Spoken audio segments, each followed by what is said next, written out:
Hello there and welcome to another video. My name is Darkrast and I am having such a hard time approaching this video because this game is just super chill, and every time I keep trying to talk about it I just relax too much and then I kind of zone out and just enjoy myself watching and I forget to talk. And so it's actually been the struggle is real on this game for me to share my opinion about it, but here it is. I'm about to give you my opinion about it in about 3 seconds. It's awesome.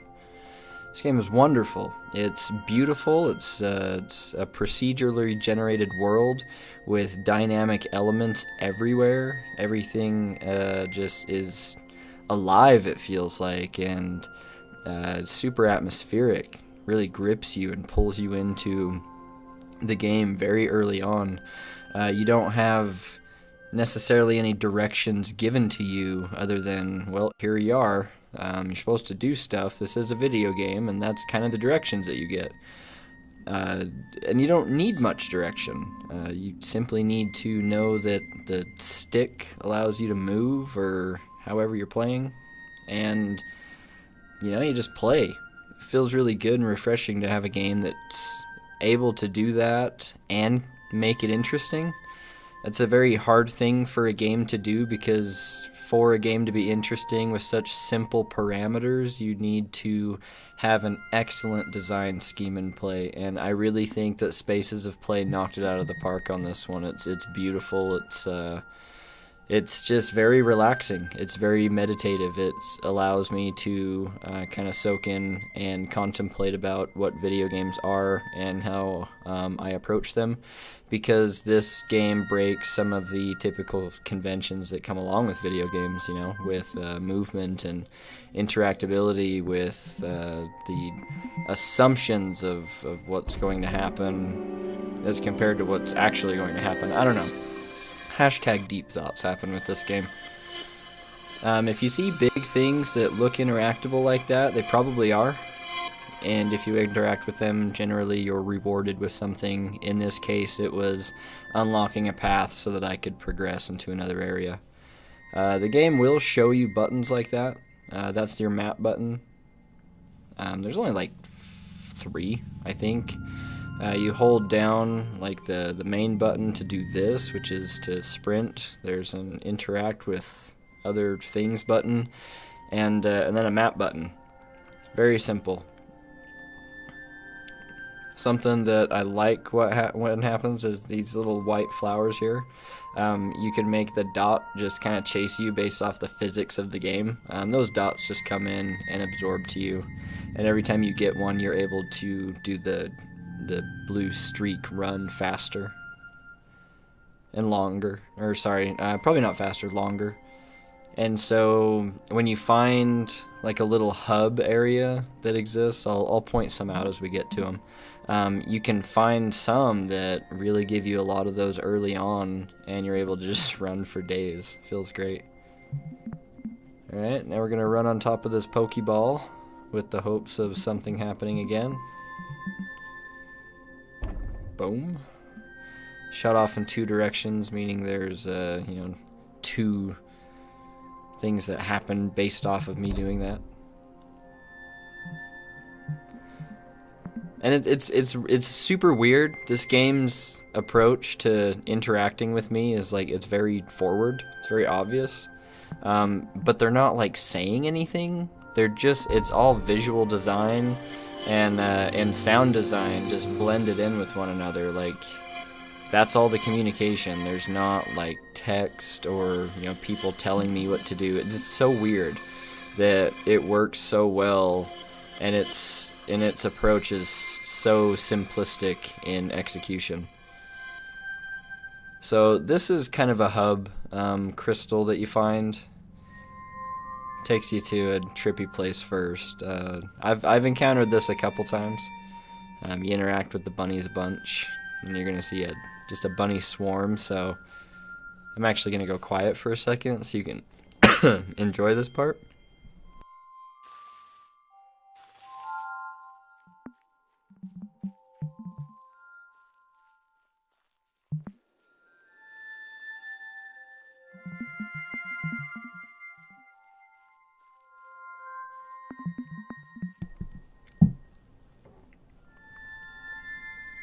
Yeah, I really like the visual effects that happen here, so I wanted to emphasize that by, you know, not talking too much. So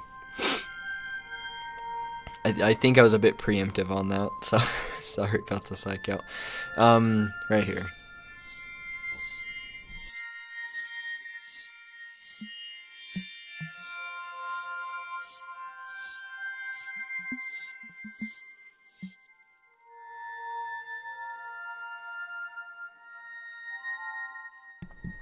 So little instances like this happen, and it kind of shatters the natural world reality that you're existing within. It really pulls you away from kind of ordinary looking things into, you know, maybe kind of hypnotic neon settings like that are very dreamlike. This area is certainly dreamlike, so it pulls you into almost like another realm of existence when you visit these hub areas. Really cool concept that actually they talked directly to me about. There's an interview that is available on plebcollective.com. I'll have a link in the description for that, but I just sent them some questions about the game that I had, and they were nice enough to answer them for me after, you know, also providing me with a copy of the game. So I'm very thankful to them for that, especially early on in the channel, when I'm just starting to reach out. These games that I talk to people about, they're ones that I handpick just based off of, I mean, there's thousands of games out there, so I find some that really stand out to me. So these guys allowing me to play their game is very important to me. So I'll link their information in the description below. They've been nothing but nice and communicative towards my entire process so far, so definitely excited to talk more with them about some further elements in their game. So yeah, I like to call them wisdom creatures, but you encounter these creatures, they have sayings and things like the one that you saw just you know, a moment ago. And they unlock areas on the map that are kind of just emphasized, and that's really it. You see that it's important for some reason, but you don't necessarily know why. So you need to just explore and kind of go off of your own devices and intuition as to, you know, what you need to do in order to get to that point. And generally people understand the flow of game design if you're, you know, a typical gamer, or even an infrequent gamer. You understand the certain elements, you know, like move left and right, and, you know, explore the map, and you can't run into walls, and so you got to go around them, and there's obstacles that'll be in the way. It is said that once there were master builders who came from far. Their purpose is unknown to us. The builders will return one day, but neither of us will live to see it. Yeah, there's some really cool words in here, these quotes. Fun fact about those, they were literary quotations from a lot of different sources, including, I believe, music and, you know, just creators in general. And, you know, they obviously didn't want to just plagiarize everything, but they really enjoyed the message that the quotes held. And so someone basically restructured those entire thoughts into kind of something that was applicable to this game's design, and went off of the same concept of the quote. So it was really cool. It's a game that the developers are very open about the fact that they were inspired by many other creators, because, you know, that's where we learn what we love and what we want to create is by other people's works. And so, yeah, if you go to their website, futureunfolding.com, there's a ton of cool little bits of information that I really enjoyed sifting through. There's another little white flower and a wisdom creature. Time is changing these surroundings.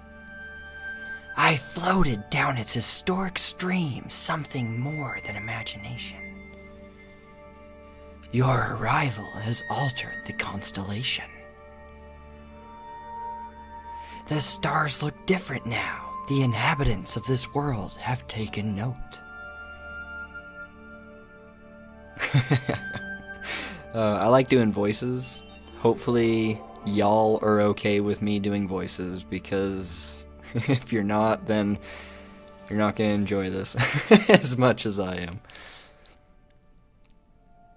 Alright, so one thing to know about me in this game setting: I'm not good at exploration games that actually kind of drive like an objective. Like, you know I need to get over there, but getting over there is so difficult for me, because Legend of Zelda and games that are similar to this one, that are very explorative, I can't like figure out what to do because I'm just such a duh. Like, I'm an expert in nothing and a dabbler in everything gaming, and so when it comes to like actual skill sets, mine are pretty shallow. So when I need to explore and get to a certain point, I probably take twice as long as the other person in doing so, because I get kind of distracted by, focusing on different elements in the setting and focusing on the music and kind of like absorbing everything. And for whatever reason, that absorption doesn't translate into further understanding like you would assume with my dumbass. It just turns into me walking in circles. But luckily, this game is designed for people like me to still have a good time walking in circles, because it's always fun. There's always things happening, like how little flowers pop up. Ooh, wisdom creature. Turn when you see me. I will become more than you can handle.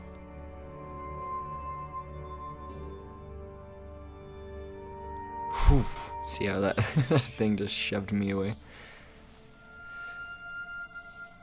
I did notice that if you are like me and you like to do the little like spinny effect with those flowers, and you walk through a gateway, like a doorway, and you haven't absorbed the dot yet, that won't go into your person, and you have to grab it and do it again. So that makes a lot of sense. It's a weird thing to point out, but I noticed that. So yeah, there's a fun little fact for you.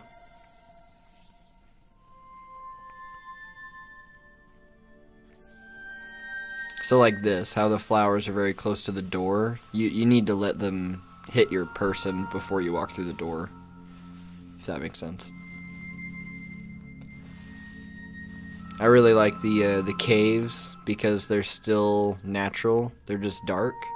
So right now it feels as if we're, running around a natural world, something familiar to us. There's, even if the colors are very contrast heavy and slightly exaggerated, it still feels, real.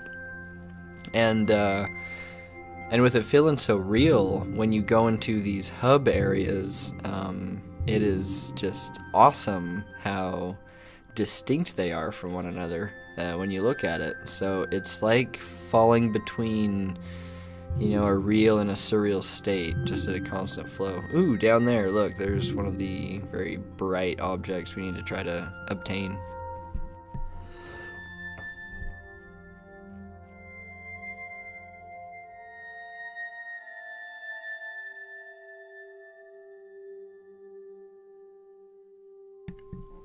You can see certain elements on the map there. You kind of get used to what's what. It'll mark creatures on the map, different objective points, different kind of hub access points, like trees and then big crystal things. Ooh, the music change. You see the slither of the snake down below. Definitely think snakes are a bad idea in this game.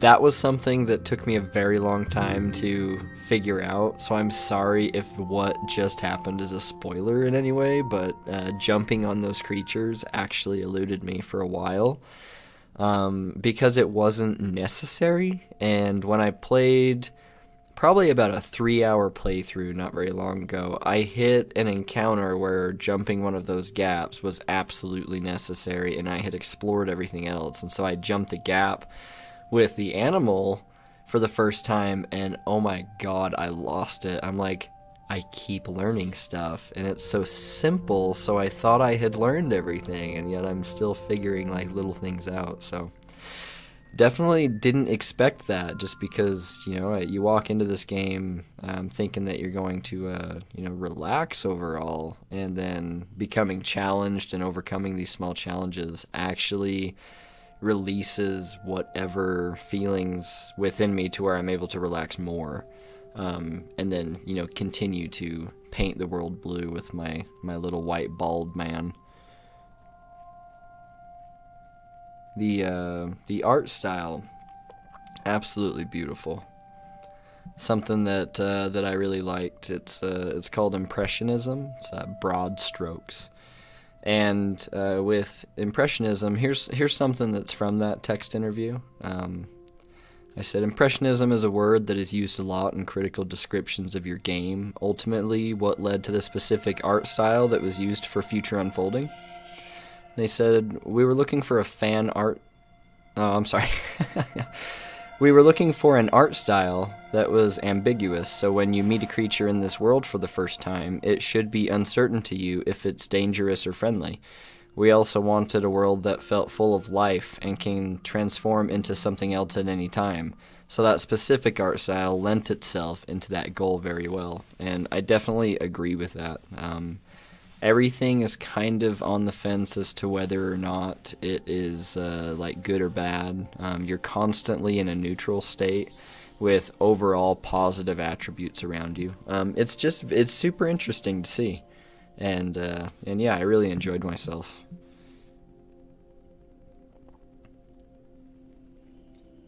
So for the sake of avoiding repetition, as I am apt to do, I'm going to now turn the time over to the game itself and crank up the volume on this music for you so that you can enjoy kind of the full experience of what future unfolding is.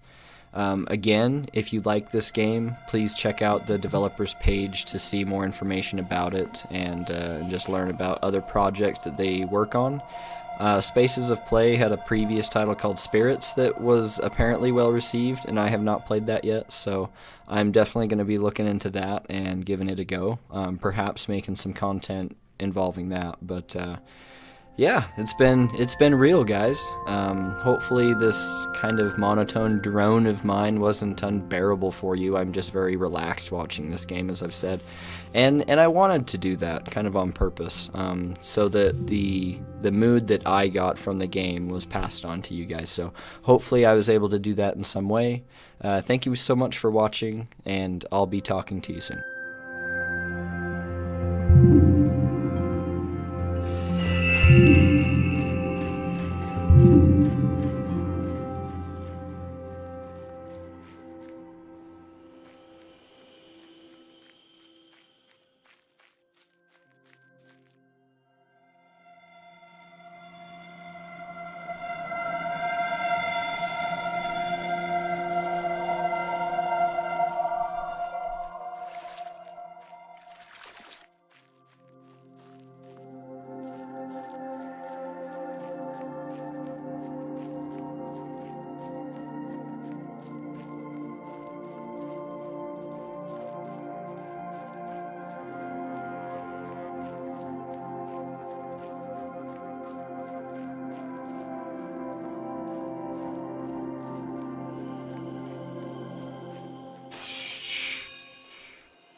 you.